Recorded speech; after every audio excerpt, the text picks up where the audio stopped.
ನಮಸ್ತೆ ವೀಕ್ಷಕರೇ. ಇಳಿ ವಯಸ್ಸಿನಲ್ಲಿ ಕೈಯಲ್ಲಿ ಹಣವಿಲ್ಲದೆ, ಕುಟುಂಬದ ಸಹಕಾರವಿಲ್ಲದೆ, ತಮ್ಮ ಇಷ್ಟಾರ್ಥಗಳನ್ನ ಈಡೇರಿಸಿಕೊಳ್ಳಲು ಹಣದ ನೆರವು ಸಹ ಇಲ್ಲದೆ ಪರದಾಡುವ ಹಿರಿಯ ನಾಗರಿಕರ ಪರಿಸ್ಥಿತಿಯನ್ನು ಮನಗಂಡು ನಮ್ಮ ಕರ್ನಾಟಕ ಸರ್ಕಾರವು ಹಿರಿಯ ನಾಗರಿಕರಿಗಾಗಿ ಜಾರಿಗೊಳಿಸಿರುವ ವಿಶೇಷ ಯೋಜನೆಯೇ ಸಂಧ್ಯಾ ಸುರಕ್ಷಾ ಯೋಜನೆ. ಸ್ನೇಹಿತರೆ, ಈ ಯೋಜನೆಯ ಮೂಲಕ ಪಿಂಚಣಿ ಅಷ್ಟೇ ಅಲ್ಲದೆ ವೃದ್ಧರಿಗೆ ವೈದ್ಯಕೀಯ ನೆರವು ಮತ್ತು ಬಸ್ ಪಾಸ್ ಸೌಲಭ್ಯವನ್ನು ಸಹ ನೀಡುತ್ತದೆ. ಕರ್ನಾಟಕ ಸರ್ಕಾರದ ಈ ಮಹತ್ತರ ಯೋಜನೆಯಿಂದ ಸಿಗುವ ಲಾಭಗಳ ವಿವರ ಹೀಗಿದೆ ನೋಡಿ. ಮಾಸಿಕ ಪಿಂಚಣಿ ಪ್ರತಿ ತಿಂಗಳು ತಪ್ಪದೆ ಅರ್ಹ ವೃದ್ಧರ ಖಾತೆಗೆ 1,200 ರೂಪಾಯಿ ಜಮಾ ಆಗುತ್ತದೆ. ಬಸ್ ಪಾಸ್ ಕೆಎಸ್ಆರ್ಟಿಸಿ ಬಸ್ಗಳಲ್ಲಿ ಸಂಚರಿಸಲು ರಿಯಾಯಿತಿ ದರದಲ್ಲಿ ಬಸ್ ಪಾಸ್ ಸೌಲಭ್ಯ ಸಿಗುತ್ತದೆ.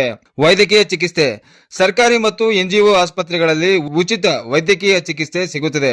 ಐಡಿ ಕಾರ್ಡ್ ಈ ಯೋಜನೆಯ ಮೂಲಕ ಹಿರಿಯ ನಾಗರಿಕರೆಂದು ಗುರುತಿಸಲು ಸರ್ಕಾರದಿಂದ ಐಡಿ ಕಾರ್ಡ್ ಸಿಗುತ್ತದೆ.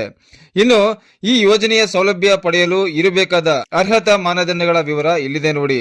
ವಯಸ್ಸು ಕನಿಷ್ಠ 65 ವರ್ಷ ಆಗಿರಬೇಕು. ಆದಾಯ ಗಂಡ ಹೆಂಡತಿ ಇಬ್ಬರ ವಾರ್ಷಿಕ ಆದಾಯ 32,000 ರೂಪಾಯಿಗಿಂತ ಕಡಿಮೆ ಇರಬೇಕು.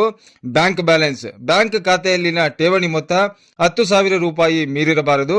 ಪಿಂಚಣಿ ಇತರೆ ಯಾವುದೇ ಸರ್ಕಾರಿ ಪಿಂಚಣಿ ಸೌಲಭ್ಯ ಅಂದ್ರೆ ವಿಧವಾ ವೇತನ, ಅಂಗವಿಕಲ ವೇತನ ಪಡೆಯುತ್ತಿರಬಾರದು. ಗಮನಿಸಿ, ನಿಮಗೆ ಗಂಡು ಮಕ್ಕಳು ಇದ್ದು ಅವರು ನಿಮ್ಮನ್ನು ಸರಿಯಾಗಿ ನೋಡಿಕೊಳ್ಳದಿದ್ದರೆ ನೀವು ಕೂಡ ಈ ಯೋಜನೆಗೆ ಅರ್ಹರು. ಅದರಂತೆ ಈ ಯೋಜನೆಯ ಸೌಲಭ್ಯ ಪಡೆಯಲು ಸಲ್ಲಿಸಬೇಕಾದ ಅಗತ್ಯ ದಾಖಲಾತಿಗಳ ವಿವರ ಹೀಗಿದೆ ನೋಡಿ. ವಯಸ್ಸಿನ ದಾಖಲೆಗಾಗಿ ಆಧಾರ್ ಕಾರ್ಡ್, ವಾಸದ ದೃಢೀಕರಣ ಪತ್ರ, ಆದಾಯ ಪ್ರಮಾಣ ಪತ್ರ, ಬ್ಯಾಂಕ್ ಪಾಸ್ಬುಕ್ ಜೆರಾಕ್ಸ್ ಹಾಗೂ ಪಾಸ್ಪೋರ್ಟ್ ಅಳತೆಯ ಫೋಟೋ. ಸ್ನೇಹಿತರೆ, ನೀವು ಕೂಡ ಈ ಯೋಜನೆಯ ಸೌಲಭ್ಯ ಪಡ್ಕೋಬೇಕು ಅಂತ ಇದ್ದೀರಾ?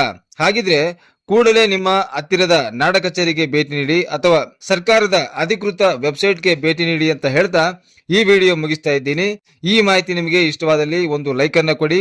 ಇದೇ ತರಹ ಇನ್ನಷ್ಟು ವಿಡಿಯೋಗಳಿಗಾಗಿ ನಮ್ಮ ಚಾನೆಲ್ ಅನ್ನ ಸಬ್ಸ್ಕ್ರೈಬ್ ಮಾಡಿಕೊಳ್ಳಿ.